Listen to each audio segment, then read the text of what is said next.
Dust does not fall in space. On the station called Halden's Reach, it drifted.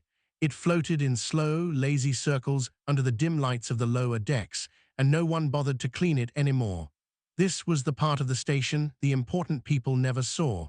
Down here lived the workers, the machines, and the things the galaxy had chosen to forget. One of those forgotten things sat behind a cracked glass case at the end of a long, empty hall.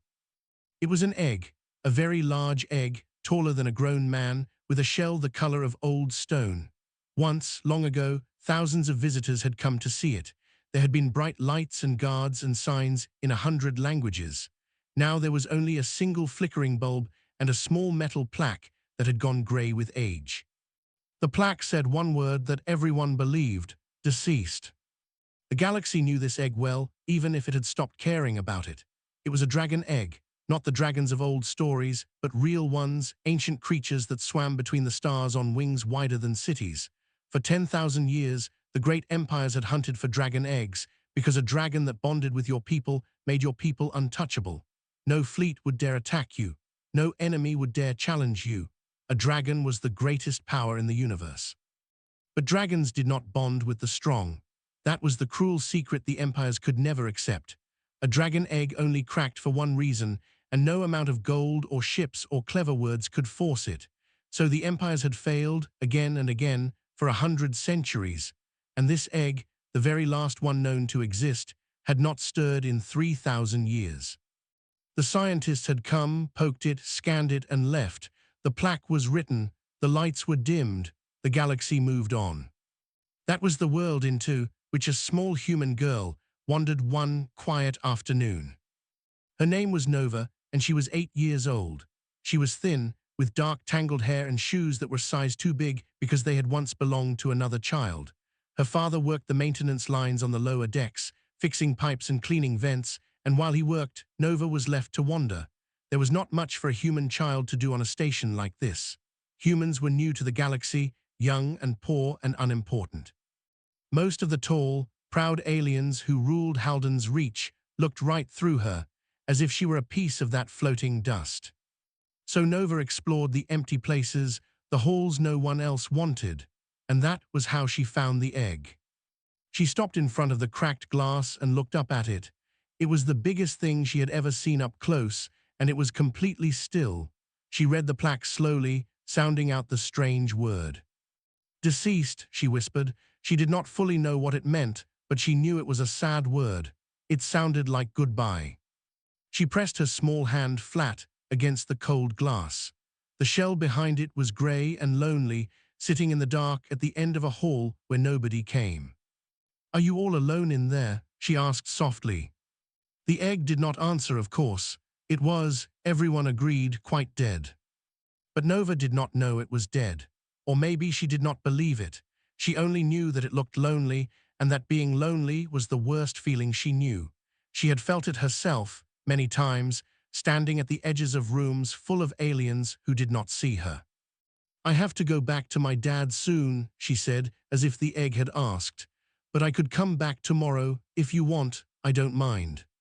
She waited, as though it might say yes. Then she smiled, the way children smile at secrets, and she turned to leave. Her two big shoes scuffed along the metal floor.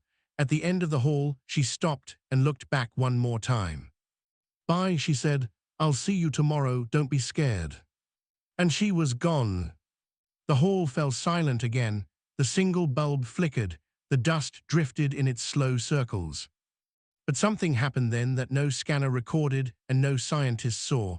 Deep inside the shell, far below the grey stone surface, in a place 3,000 years cold, something moved. It was not much. It was smaller than a heartbeat, fainter than a whisper, just a single, tiny pulse of warmth, like the first ember waking in dead ashes. It faded almost at once. The egg went still again. No one noticed. Warden Ori, the old alien who was supposed to guard this vault, was asleep at his post 2 halls away, as he had been for centuries, because there was nothing here worth guarding. The great empires above were busy with their trade and their wars and their endless games of power. And in his control room, a rising politician named Reth was signing papers, dreaming of glory, never once thinking about a dead egg on a forgotten deck. The mightiest beings in the galaxy had all given up on the last dragon. Only one small, poor, unimportant human girl had promised to come back. She could not have known what that promise would mean. She could not have known that the great powers of the stars had spent 10,000 years failing to do the one simple thing she had just done without even trying. She only knew that something lonely sat in the dark, and that she did not want it to be alone. The next day, true to her word, Nova came back. And the day after that, she came back again. Some promises are made once and forgotten by morning. Others are kept so many times that they stop being promises at all and simply become part of a life. Nova's promise to the egg became the second kind. She came back the next day, and the day after, and the day after that. Weeks went by, and then months, and still the small human girl walked the long, empty hall to the cracked glass case at its end. She came so often that her two big shoes wore a faint, clean path in the dusty floor, a thin trail leading straight to the forgotten egg. She did not do anything grand. She was only a child, and she had nothing to give. So she gave the only things she had. She gave her time and her words and her company. She told the egg about her days. She told it about the strange food in the station canteen and the alien with 6 eyes who sold it, and how her father had fixed a broken water pipe on Deck 9. She told it about her dreams, the ones where she could fly. When she was sad, she told it that too, sitting cross-legged on the cold floor with her back against the glass, talking quietly to a shell that never answered. She hummed to it. She did not know many songs, so she hummed the same 3 over and over, the ones her mother had sung before she died. The tunes were simple and a little off, but Nova hummed them softly into the dark, and somehow the hall did not feel so empty when she did. And every day she left it half of her lunch. She would break her bread in 2 and set one piece carefully on the ledge in front of the glass, close to the egg, so it would not be hungry. In the morning, the bread was always gone. Nova believed the egg ate it. In truth, small station creatures came in the night and carried it away. But the belief was kind, and Nova believed it fully. It was the bread that first drew the attention of the old warden. His name was Ori. He was one of the Solune, a tall, slow, ancient people with long grey faces and eyes that had seen many centuries. He had been the caretaker of this vault for 400 years, which for his kind was not so long. He had taken the job when the egg still mattered, and he had kept it long after the galaxy stopped caring, because he was a creature of duty, and duty did not end just because everyone else forgot. For most of those years, Ori had done nothing but sit and wait and watch a dead thing gather dust. So when he noticed bread appearing at the case and then a small human child appearing beside it, he was, for the first time in a very long while, surprised. At first, he tried to send her away. "This is not a place for children," he told her, his deep voice slow and tired. "There is nothing here. It is closed. It is finished. Go and play somewhere else." Nova looked up at his long grey face without any fear at all. "But then it would be alone," she said simply. "It doesn't like being alone." Ori did not know what to say to that. In 400 years, no one had ever spoken about the egg that way. To everyone else it had been a prize, a mystery, a disappointment, and finally a corpse. To this small human, it was only someone who did not like being alone. He let her stay. He told himself it was only for that day. But she came back the next day, and he let her stay again, and slowly, without quite deciding to, the old warden stopped trying to make her leave. They began to talk. Ori would sit in his worn chair, and Nova would sit on the floor by the glass, and the old alien found himself telling the human girl the true story of the dragons. "The empires think they know why the eggs never hatch for them," he said one afternoon. "They think it is bad luck or a puzzle they have not yet solved.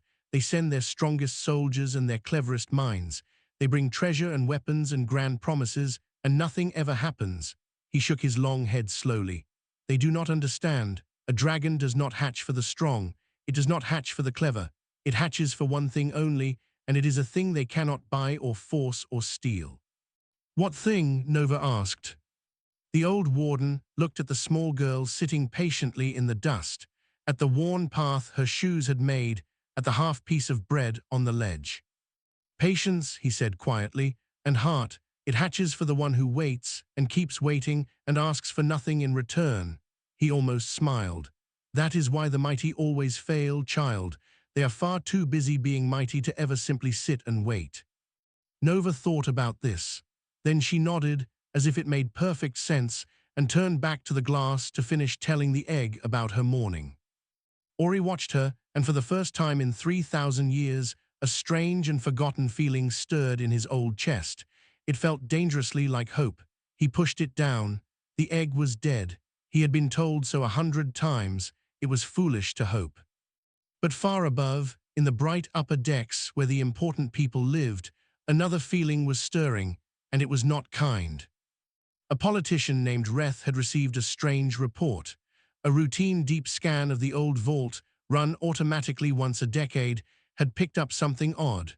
A faint reading, a flicker of warmth, deep inside an egg that was supposed to be cold and dead forever. Reth was young for his people, hungry and very ambitious. He read the report 3 times. Then he sat back and let himself imagine, just for a moment, what it would mean to be the one who gave a living dragon to the galaxy.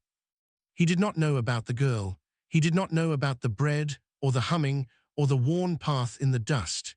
He only knew that the last egg in the universe might not be as dead as everyone believed. And that night, alone in the dark vault, beneath the exact spot where a small human hand rested against the glass each day, the grey shell grew faintly, quietly warm. The crack came on an ordinary morning, and it changed everything before lunch. Nova was not there yet when it happened. She was still in the canteen, breaking her bread in 2, tucking half into her pocket the way she always did. So it was old Warden Ori who was alone in the vault when the sound rang out. It was a small sound, really, just a thin, sharp snap, like ice breaking on a winter pond, but in that silent hall, it was as loud as thunder. Ori's head came up. His old heart, which had beaten slow and steady for 400 years, suddenly hammered. He rose from his chair faster than he had moved in a century and crossed to the case. There, running down the grey shell from top to nearly the middle, was a line, a single, thin, dark crack. For a long moment, the old warden simply stared, not daring to believe. He had guarded a dead thing for so long that a living one seemed impossible. He reached out with a trembling grey hand and touched the glass. Then the sensors woke up. Somewhere deep in the station's forgotten systems, an alarm that had not sounded in 3,000 years began to scream. Lights that had been dark for centuries blazed to life. And all across Halden's Reach, on every deck and in every grand office, screens lit up with 3 words that stopped the whole galaxy's breath. "The egg is hatching." What happened next was chaos. The forgotten hall on the lower deck, where dust had drifted in peace for so long, was suddenly the most important place in the universe. Officials came running, guards poured in. Within an hour, the empty corridor was packed with shouting aliens of a dozen kinds, all pushing to get near the glass, all talking at once.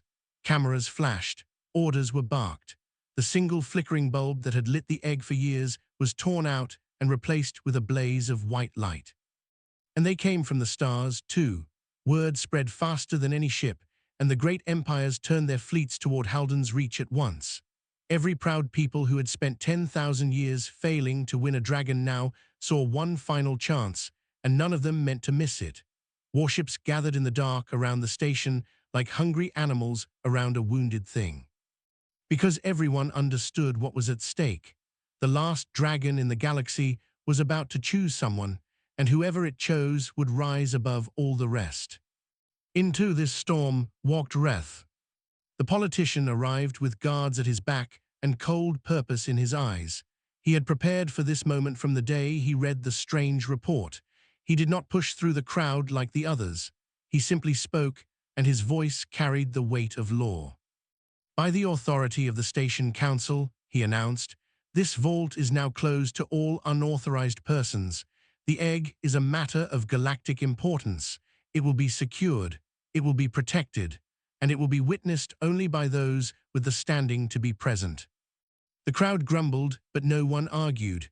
Reth had the papers, Reth had the guards, and so, one by one, the officials and Gawkers were pushed back out of the hall. It was then that Nova arrived, bread still in her pocket, and found her hall full of strangers. She could not understand what was happening. Her quiet, empty place was gone. There were tall aliens everywhere, and blinding lights, and a wall of guards. She tried to slip through, the way she always did, small and unseen. But this time a guard's hand caught her shoulder and held her back. "No entry," the guard said. "But I always visit," Nova said. "I come every day, I have to, I promised." The guard did not even look down at her. Across the hall, Ori saw what was happening and pushed forward. "She has been coming here for a year," the old warden said to Reth. "Every single day. Counselor, you do not understand. The egg knows her. If you move it now, if you take it away from her, you may." "It is an egg, warden," Reth said coolly, not even turning. "It does not know a human child.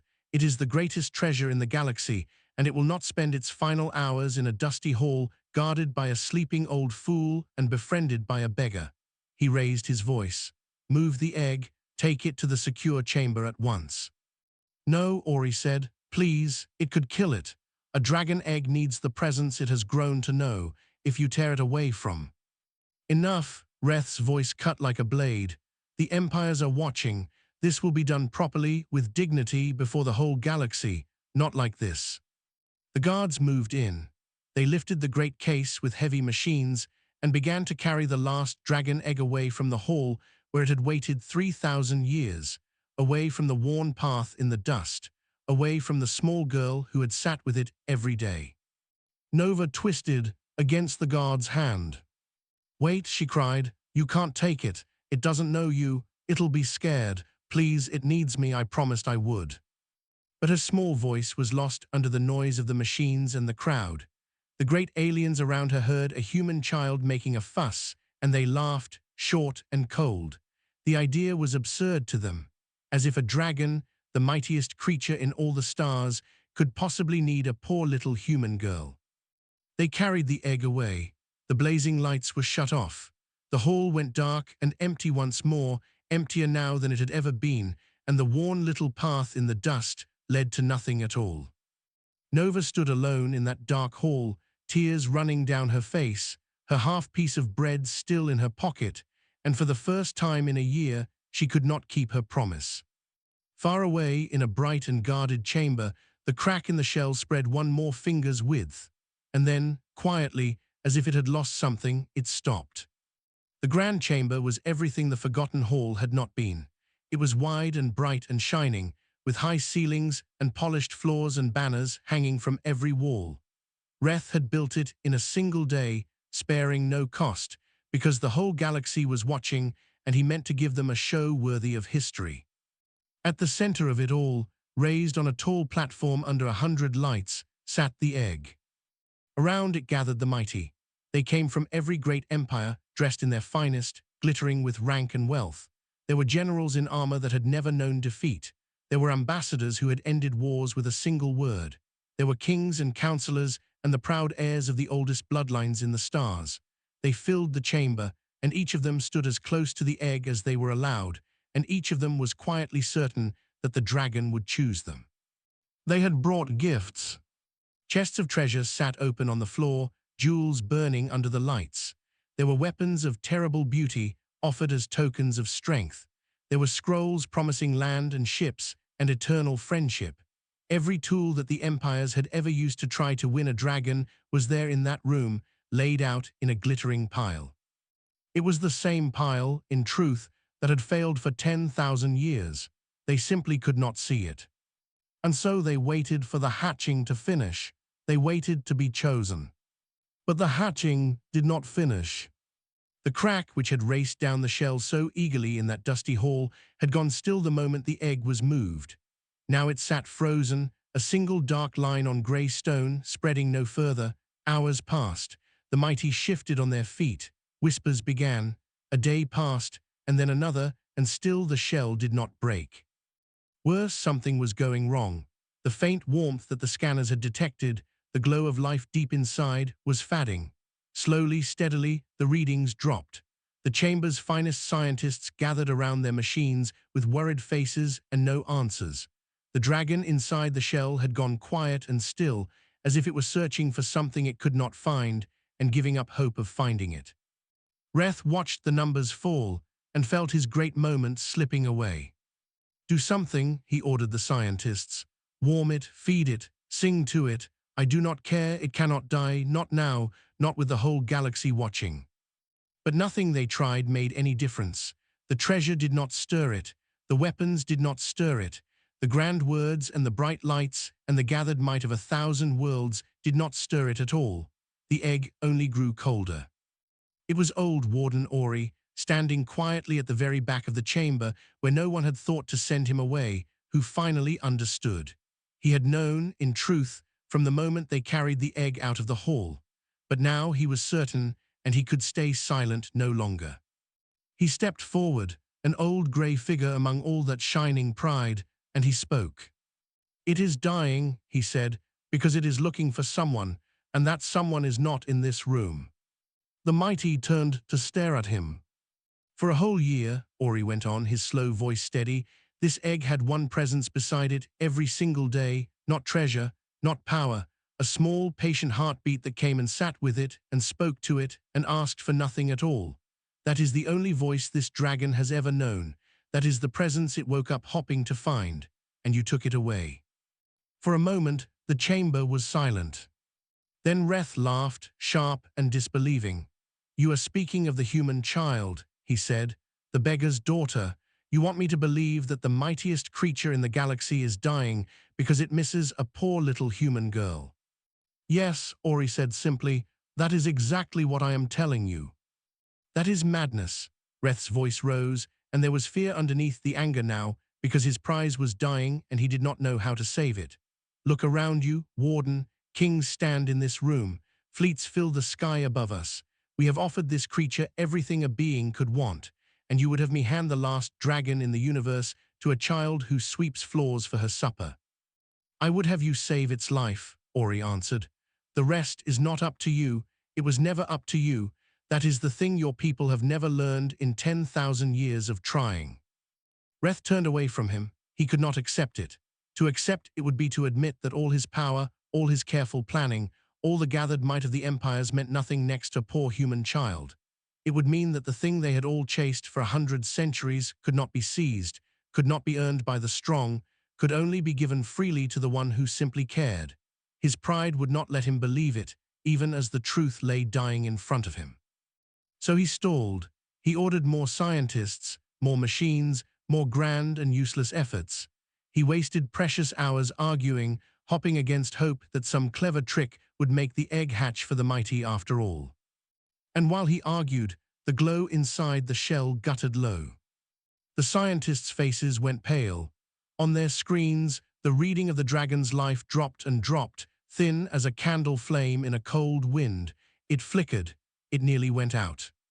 The last dragon in the galaxy had hours left, perhaps less, and the one thing that could save it stood far away in a dark and empty hall, a small girl with a half piece of bread in her pocket, crying because she had not been able to keep her promise. Down on the lower decks, where the important people never looked, a quiet decision was being made.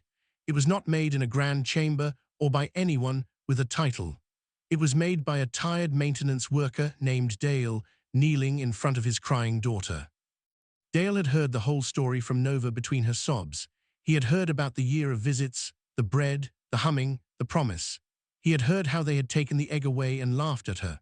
And now he heard, from old Warden Ori, who had come running down through the service tunnels to find them, that the dragon was dying, and that his small daughter might be the only one in the whole galaxy who could save it. Dale was not a brave man by trade. He fixed pipes. He cleaned vents. He kept his head down and did his work, because that was how a poor human survived on a station full of proud aliens. But he looked at his daughter's tear-streaked face, and then he looked at Ori, and something in him hardened. "Then we're going to get her there," he said. It would not be easy. The grand chamber was sealed and guarded. Reth's soldiers stood at every door. A poor human man and a small girl would never simply walk in. But Dale knew something the mighty did not. He knew the station's bones. He had spent his life in its hidden veins, its service tunnels and maintenance shafts, the narrow, dark passages that ran behind every shining wall. The important people did not know these paths existed, but the workers did. And the workers helped. Word passed quietly along the lower decks, from one forgotten person to the next. The janitors, the pipe fitters, the kitchen hands, the machine tenders, all the small people the Empire's never noticed. A human girl needed to reach the egg. It was dying without her. Would they help? They would. Doors that should have been locked were quietly opened. A guard was called away by a false report of a burst pipe. A cook's daughter showed Dale a shortcut through the laundry ducts. The overlooked people of Halden's Reach, working together in the shadows, moved a small girl closer and closer to a chamber full of kings. Above them, in that chamber, the egg was going dark. The glow had sunk so low that the scientists had stopped speaking. They only watched their screens with sick faces, waiting for the last flicker to die. The mighty stood in uneasy silence, their treasure suddenly worthless, their power suddenly meaningless. Even Reth had stopped shouting. He stared at the failing shell and understood, too late, that his great moment was about to become his great disaster. He would be remembered not as the one who gave a dragon to the galaxy, but as the one who let the last dragon die. It was in that heavy silence that a maintenance hatch in the chamber floor swung open. Guards spun around, aliens gasped, and up through the floor, dusty and breathless, climbed a small human girl in shoes a size too big. "Stop her," Reth's voice cracked out. But Ori was there now too, having climbed up behind her, and the old warden put himself between the girl and the guards, and for the first time in 400 years there was fire in his ancient eyes. "Let her through," Ori said. "It is dying. She is the only one who can save it. If you stop her now, every empire watching will know it was you who killed the last dragon in the galaxy. Is that the name you want, Counselor? Is that your place in history?" Reth froze. The whole galaxy was watching. He looked at the dying egg, and at the small girl, and at the ruin waiting for him either way, and for once in his life, the ambitious politician could not think of a single clever thing to do. In his silence, Nova walked forward. She was not thinking about dragons or empires or history. She was not thinking about power. She was only thinking that her friend was hurting and alone, and that she had promised. She climbed the steps of the tall platform, small under all those 100 lights, and she reached the great grey shell that had gone so terribly cold. She pressed her small hand flat against it, on the very spot she had always touched. And she spoke to it, softly, the way she always had. "I'm here," she whispered. "I'm sorry I'm late. They took you away and I couldn't find you. But I looked and looked. I'm here now. You're not alone. I came back. I always come back." The chamber held its breath. Beneath her hand, the cold shell grew warm. The dying glow, which had sunk almost to nothing, steadied. It held. And then, as the whole galaxy watched through 1,000 cameras, it flared bright, brighter than all the lights in that grand chamber, a warmth pouring out from the place where a small human hand rested against the stone. Nova began, very softly, to hum, the same simple, off-key tune she had hummed 100 times in the dark, her mother's song. The shell shook. The single crack raced outward, split into a dozen, and then the whole egg broke open at once in a burst of golden light. Out of it, unfolding wet and new, and impossibly large, came the last dragon in the galaxy. Every king in that room drew breath. Every general leaned forward. Every proud heir straightened, certain that now, at last, the great creature would turn to the mightiest being present and choose. The dragon lifted its head. Its eyes, ancient and newborn all at once, swept slowly across the gathered might of the stars, across the treasure, across the weapons, across the kings. It ignored them all. And it turned, on its long new neck, to the small human girl standing beside it with her hand on its shell and her mother's song on her lips. It lowered its great head until its eyes were level with hers. And there, in front of the whole watching galaxy, the last dragon in the universe chose the one who had been waiting all along. History does not always turn on the things people expect. Sometimes it turns on a small girl in oversized shoes, humming a song in a room full of kings. And when it does, the whole galaxy is forced to look at itself and ask how it got things so wrong for so long. The bonding of the last dragon changed everything overnight. By the time the golden light faded from the grand chamber, the news had already flown to every corner of the stars. The empires that had sneered at humanity, that had looked through Nova as if she were dust, now had to say a word they had never once used with respect. Human, the young, poor, unimportant species, had done the one thing that 10,000 years of might had failed to do. Humanity was now the keeper of the only living dragon in the galaxy. And a bonded dragon made its people untouchable. That was the ancient law, older than any empire. No fleet would dare raise a weapon against the world that a dragon called its own, because the dragon would know and the dragon would come. Overnight, the humans of Haldan's Reach, who yesterday had scrubbed the floors and fixed the pipes, became a people no power in the stars would risk offending. Reth could not accept it. Even then, even after everything, his pride made one last grab. He stood before the station council and argued that the bonding was invalid. A human child could not be trusted with such a treasure, he said. The dragon should be placed under the care of the empires, kept safe, kept useful, kept where power belonged. He brought out laws and precedents. He offered the girl's father a fortune to hand her over. He even hinted quietly at what might happen to a poor family that stood in the way of kings. The council listened, and then the dragon answered for itself. It was not a violent answer. The great creature simply walked into the council chamber, folded its enormous wings, and settled itself around Nova the way a cat curls around a child, and it would not be moved. When a guard stepped toward the girl, the dragon lowered its head and looked at him, and the guard found he could not take another step.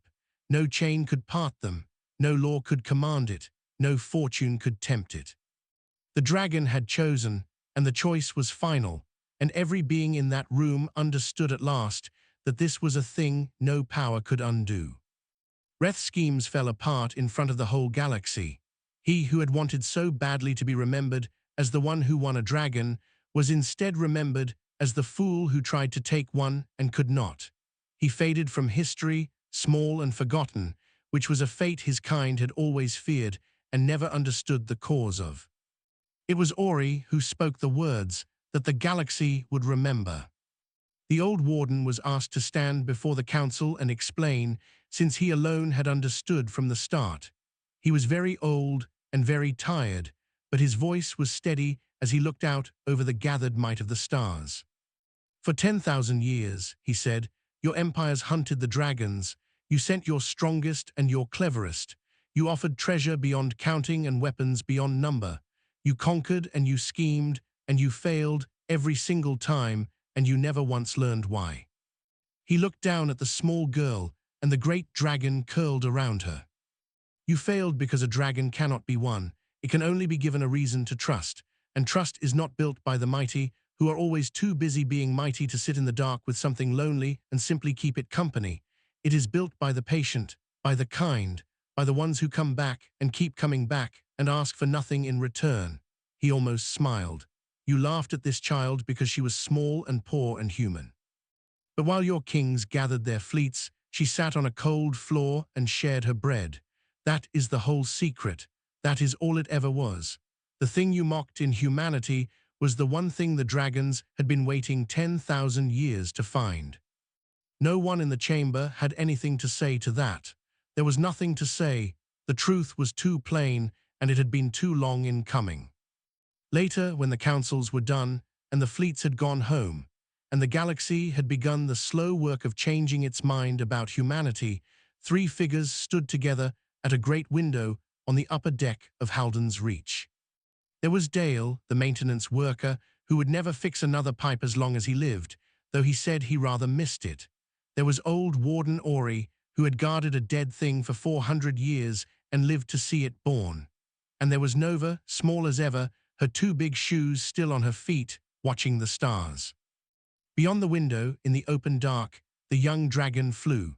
It wheeled and dove and stretched its enormous wings across the face of the stars, free and alive and joyful, and now and then it turned in the black to look back at the window, at the girl, to be sure she was still there. She always was. It was never really dead, was it? Nova said quietly. Everyone said it was, but it wasn't. No, Ori answered. It was only waiting. He looked down at her, this small human who had taught the whole galaxy something it had failed for 100 centuries to learn. It was waiting for someone who would never stop coming back, just as you were, child, just as you always were. Out in the dark, the last dragon rolled among the stars, and it was not the last of anything anymore. It was the first of a new age, given not to the mightiest empire in all the galaxy, but to one small human girl who had measured worth not in power, but in showing up every single day for something that no one else believed in. The empires had counted their strength in ships and treasure and fear.